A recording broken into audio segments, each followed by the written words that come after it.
As we spend a significant portion of our daily lives at work, it's crucial to recognize the toll that workplace stress can take on our mental and physical health. Yet, all too often, we ignore the signs of stress caused by various pressures in the professional environment.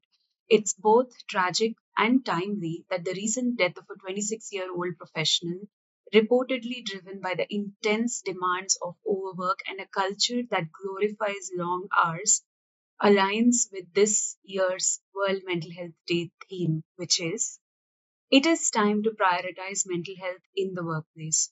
During a recent workshop we conducted with professionals from a range of organizations in Delhi, many participants highlighted that long working hours, tight deadlines, and high performance expectations were key contributors to workplace stress. Additional factors such as excessive workloads, lack of control, monotonous tasks, role confusion, poor recognition, and strained interpersonal relationships further exacerbate the issue. Sexual harassment and bullying only add to the mental strain. It's important to note that stress doesn't just lead to mental health challenges like depression and anxiety, but can also result in physical conditions such as hypertension and diabetes. Despite the clear need to address these issues, mental health in the workplace remains an often overlooked priority across industries in our country.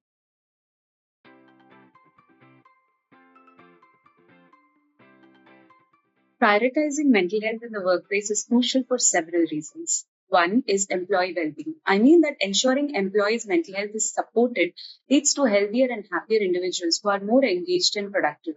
Two, productivity and performance. Mental health issues can significantly impact an employee's ability to perform effectively. Addressing these issues can lead to improved focus, creativity, and overall job performance. Three, reduced absenteeism. Mental health problems can often lead to increased absenteeism. By supporting mental health, organizations can reduce the number of days employees take off due to stress, anxiety, or depression. Fourth, workplace culture. A focus on mental health fosters a positive workplace culture where employees feel valued and supported. This can enhance team cohesion and morale.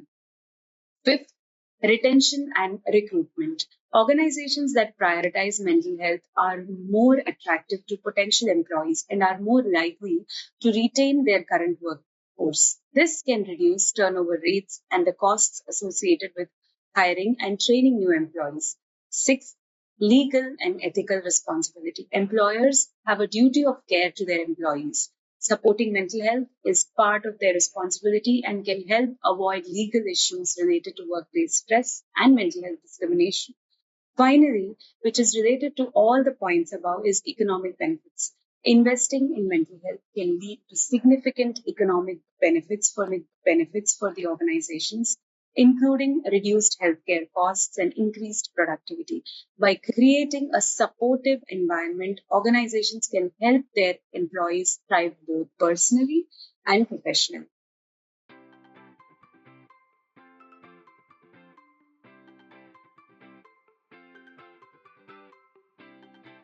These initiatives, of course, influence one's well being. For instance, physical activity and nutrition are closely linked to an individual's mental well being.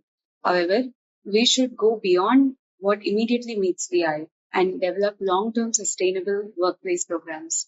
A few examples of what organizations can do to improve employee mental health and well being are professional mental health counseling services, which can be either face to face, on site, or take place virtually or telephonically.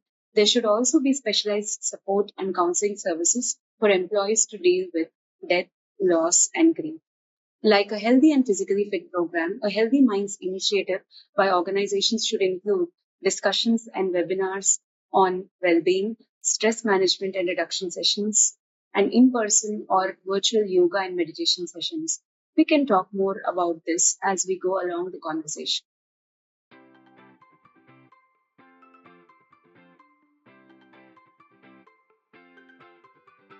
Some model organizations have policies in place to address workplace stress and promote a healthier workplace for their employees. They are not in any order of importance here. However, implementing as many of these will have a compound effect. The first is to have flexible work schedules where employees have the choice of opting for flexible work hours or remote work options to balance their personal and professional lives better. For instance, employees have varied caring responsibilities for children and aging parents to take care of. Second, employees should have basic education and training on mental health that particularly focuses on issues related to identifying workplace stress and its management. This helps employees recognize and manage stress effectively at an early stage. Thirdly, having a supportive work environment where employees feel valued and appreciated. This is shown to significantly reduce stress and includes recognizing achievements, providing constructive feedback, and fostering open communication. For instance, many organizations have a recognition and reward program that awards employees for outstanding performance. Related to this is that organizational policies should reflect a visible support from leadership where senior leaders and managers actively support mental health initiatives, helping to create a culture that prioritizes employee well being. Fourthly, as many organizations offer wellness programs that include activities like yoga, meditation, and fitness classes, can help employees manage stress and improve their overall well being. Fifth, organizational policies that offer paid time off and leave policies ensure that employees have access to leave, including sick leaves without any penalty. This helps employees to take necessary breaks to manage stress and burnout. Sixth, organizations can adopt workload management policies to effectively deal with workload and prevent overwork. This includes like setting realistic deadlines and ensuring employees have the resources they need to complete their task. Seventh, which is now increasingly being taken up by many organizations, is to provide channels for anonymous feedback systems that allow employees to report about workplace stress that help higher management team identify and address issues proactively. Along with many of these policies that the George Institute has in place, it has a strong policy on implementing the Prevention of Sexual Harassment Act, that is the POSH Act, and has zero tolerance for sexual harassment in the workplace. Additionally, it takes workplace bullying very seriously and has a policy on employee respect and dignity.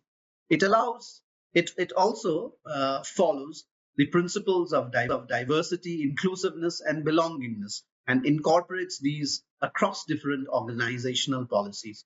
It allows employees to enjoy an additional 3 gifted days of leave during office closures, providing them with more time to rest and recharge. Other simple things that the George has been doing are organizing wellness activities, providing healthy fruit snacks in the office, adding plants, improving lights, or creating quiet zones, organizing social interactions and picnics, team building activities, and regular check in and feedback sessions.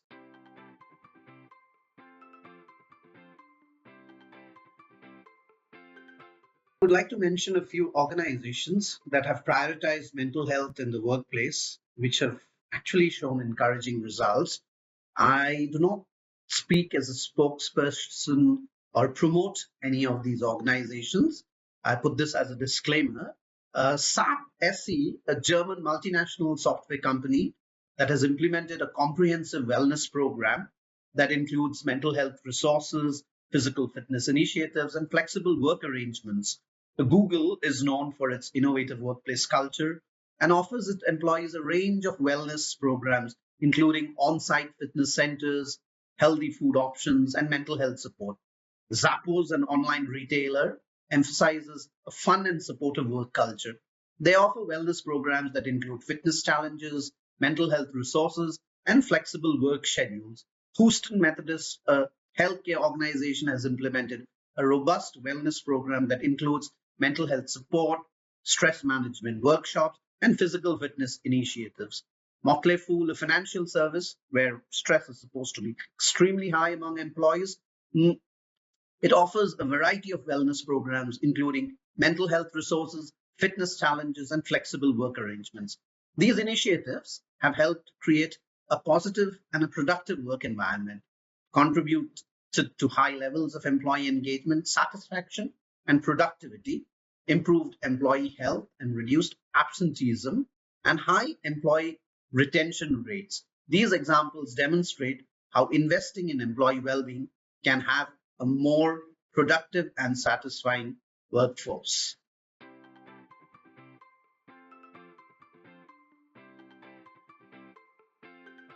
Government policies addressing workplace stress has had a significant impact on employee well-being across different countries. I just point out a few examples of a few countries out here. One in countries like Denmark and Sweden of the European Union, national legislation addressing psychosocial risk has led to improved workplace environments. Employees report lower stress levels and higher job satisfaction due to mandatory risk assessments and proactive measures. Japan has annual stress checks, which mandated by the government have helped identify and mitigate workplace stress. This policy has led to better mental health outcomes and increased awareness of stress management among employees. Uh, in Australia, the Mentally Healthy Workplaces initiative has provided resources and training for employers, resulting in more supportive work environments. Employees benefit from reduced stress and improved mental health due to these comprehensive programs. In Canada, the National Standard for Psychological Health and Safety in the Workplace has set a benchmark for mental health practices. This has led to a more structured approach to managing workplace stress, resulting in better mental health support and reduced stigma. In the United States, OSHA, that's the Occupational Safety and Health Administration, guidelines and the Mental Health Parity and Addiction Equity Act have improved access to mental health services and created safer work environments. Employees benefit from better mental health support and reduced workplace stress. Going back to what I started my discussion on, or what the discussion initially started on, the Indian government can do a lot in having policies that prioritize mental health in the workplace, like the POSH Act, which favors women more, though there should be mandatory and legally binding guidelines to address workplace stress and improve workers' well-being.